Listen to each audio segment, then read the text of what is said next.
1월 20일 수요일 말씀 동무입니다. 요한복음 7장으로 왔습니다. 1절부터 13절까지인데 세상의 미움을 받는 영광이라는 제목입니다. 오늘 예수님께서 이렇게 말씀하십니다. 7절에 보면 세상이 너희를 미워하지 아니하되 나를 미워하나니 이는 내가 세상의 일들을 악하다고 증언함이라. 세상이 예수님을 미워한대요. 그 미워하는 이유가 뭐냐면 예수님이 세상을 향해서 세상의 일들이 악해 잘못됐어라고 말씀하시기 때문이라고 했습니다. 제가 가끔 질문하는 게 있잖아요. 세상 살기가 편하십니까? 불편하십니까? 세상 살기가 편하다는 것은 세상의 질서를 적당히 수용하면서 세상과 적당히 타협하면서 세상과 적당히 어울려서 살아가면 편합니다. 그런데 세상에서 정말 불편하게 살아간다면, 그리스도인으로서 살아가는데 세상이 불편하다면 이 불편하던 사람이 제대로 살고 있는 겁니다. 거꾸로 여러분, 세상은 나를 편애합니까? 불편해합니까? 주변의 사람들이 내가 살아가는 삶의 방식, 내 생각, 내 행동 때문에 편애합니까? 불편해합니까? 여러 가지 이유가 있을 수 있습니다만 우리가 정말 진실하게 예수님을 믿고 믿는 사람답게 말씀 안에서 살아갔을 때 세상에 불편해한다면 잘 살고 있는 겁니다. 그런데 세상이 나를 너무 편애한다.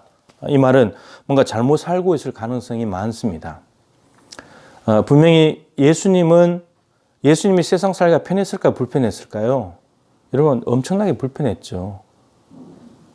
세상을 사랑하셔서 오셨지만 세상 속에 있는 것들이 육신의 정욕, 안목의 정욕, 이생의 자랑들이니까 그런 것들에 대해 잘못됐다고 말을 하니까 사람들로부터 미움을 받고 사람들이 불편하니까 미워하는 거죠.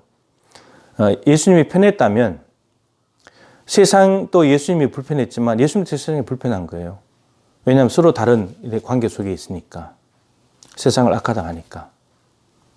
세상이 잘못됐다고 말하니까 예수님은 지금 세상에 뭔가 잘못된 것을 불편해 하시는 거고 그 불편하다고 말하니까 잘못됐다고 말하니까 세상이 예수님을 미워하는 거고 이런 겁니다. 그 세상에서 미움을 받는다는 것은 정말 내가 죄를 지어서 뭘 잘못해서가 아니고 정말 선하게 살고 하나님의 말씀대로 살고 정말 삶과 행동과 말에 있어서 모범이 되는 삶을 사는데도 미워한다는 것은 뭔가가 이게 내가 제대로 살고 있다는 증거라는 거죠. 그래서 세상의 미움을 받는 것은 영광이다 라고 하는 겁니다.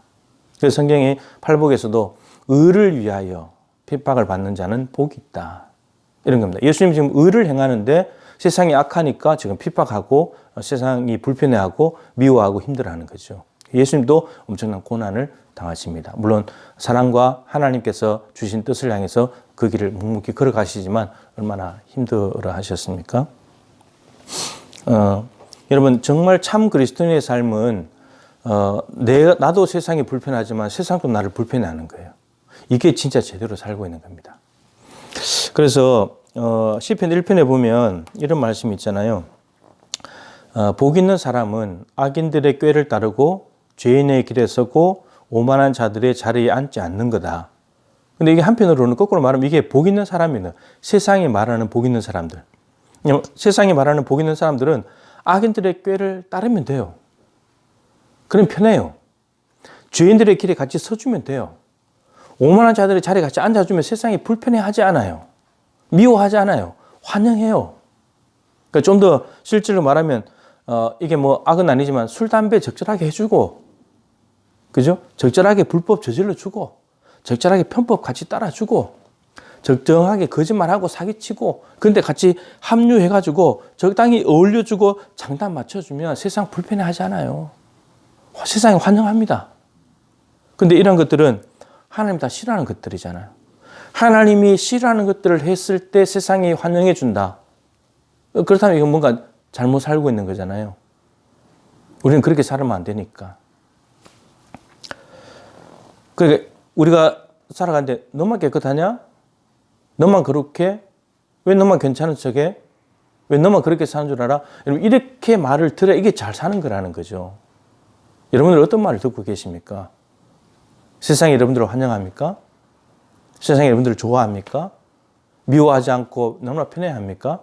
여러분, 내가 정말 말씀대로 살고 있는가를 봐야 돼요. 세상은 말씀드린 대로 육신의 정욕, 안목의 정욕, 이생의 자랑을 쫓아서 그게 세상 가치관이에요. 근데 말씀은 그게 아니잖아요.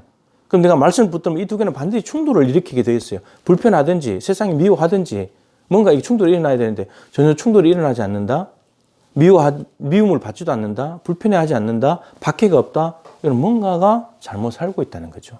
그래서 성경은 복 있는 사람은 그런 것들을 따라가는 것이 아니고 하나님의 말씀을 즐거워하고 주의로 묵상하는 사람이다. 이게 복 있는 사람이다. 그러니까 세상에 복 받는 방법은 1절이고 하나님 나라의 복을 받는 방법은 2절인 거예요. 근데 1, 2절이 너무 다르잖아요. 세상과 하나님이 다르듯이. 반드시 이거는 부딪히게 돼 있다고 하는 것입니다. 예수님께서는 세상이 나를 미워한다. 그렇게 말씀하셨습니다. 따라서 우리도 예수님을 믿는다면, 우리가 예수님께 붙어 있는 사람이라면 예수님이 세상을 미워한다면 우리도 미움을 받아야 되죠. 그러려면 미움을 받으려면 예수님과 우리가 동일한 삶을 살아야 되죠. 예수님께 붙어 있으니까 예수님이 좋아하시는 것을 좋아해야 되고 예수님이 기뻐하시는 것을 나도 기뻐해야 되고 예수님의 소원이 내 소원이 돼야 되는 거고 예수님의 삶이 내 삶이 돼야 되는 거고 예수님의 행동이 내 행동이 돼야 되죠. 그래야 예수님을 미움을 받을 때 우리도 같이 미움을 받는 거죠. 근데 예수님은 미움을 받는데 우리가 예수님과 다른 모습을 살아간다. 그러면 세상에 미움을 받지 않는 거죠. 잘못 살고 있다는 거예요. 우리는 예수님께 붙어 있습니까? 예수님이 세상에 미움을 받는 존재였다면 우리도 그런 존재가 되어야 합니다. 여러분, 저도 참 힘들고 그러지만 잘 안 되는 일이지만 여러분, 우리가 좀 더 성숙해 보자는 거예요. 우리는 누군가가 나를 환영해주고 누군가 나를 좋아해주고 나를 사랑해줄 때 그게 영광스러운 것으로 생각하잖아요. 근데 성경의 정신은 미움을 받는 게 그게 영광이라는 거예요. 핍박을 받을 때 오히려 복이 때문에 기뻐하래요. 하늘의 상이 크기 때문에. 우리는 이 땅의 상이 아니라 하늘의 상을 추구하는 사람입니다. 하늘에서 상 받는 방법은 이 땅에서 하나님 말씀대로 살아서 미움을 받는 거예요. 그런 것입니다. 그래서 오늘 하루 우리가 세상의 미움을 한번 받아보자. 내가 정말 정직하게 말하고 저거 세상이 잘못했다고 아니라고 말하고 틀렸다고 말해가지고 우리는 욕먹을 것이 두려워서 욕먹는 게 영광인 건데 욕먹기 싫고 부딪히기 싫고 괜히 막 다투는 거 싫어가지고 피하기도 하는데 그 악을 피하는 것은 지는 거잖아요. 그래서 우리가 미움을 받고 하나님 앞에 영광 돌리고 예수님과 닮은 삶을 살기 위해서 악한 일을 잘못했다고 이야기해 보자는 거예요. 손해가 나고 예수님 그 말 했다가 박해 당했잖아요. 미움 당했잖아요. 핍박 당했잖아요. 우리가 그런 걸 두려워하면서 못하는데 그렇게 해보자는 거예요. 도전해보자는 거예요. 내 삶의 주변에 일어나는 일들, 뭐 TV에 나오는 그런 거 말고 내 삶의 주변에서 일어날 일들에서 그건 아니잖아. 그건 이렇게 해야지. 그건 불법이잖아. 정직하게 해보자고. 이렇게 말했을 때 사람들이 싫어하겠지만 그걸 영광으로 여기고 기뻐할 줄 아는 그럼 우리가 좀 더 자라가는 성숙한 그리스도인, 성숙한 예수님의 제자가 되었으면 좋겠습니다.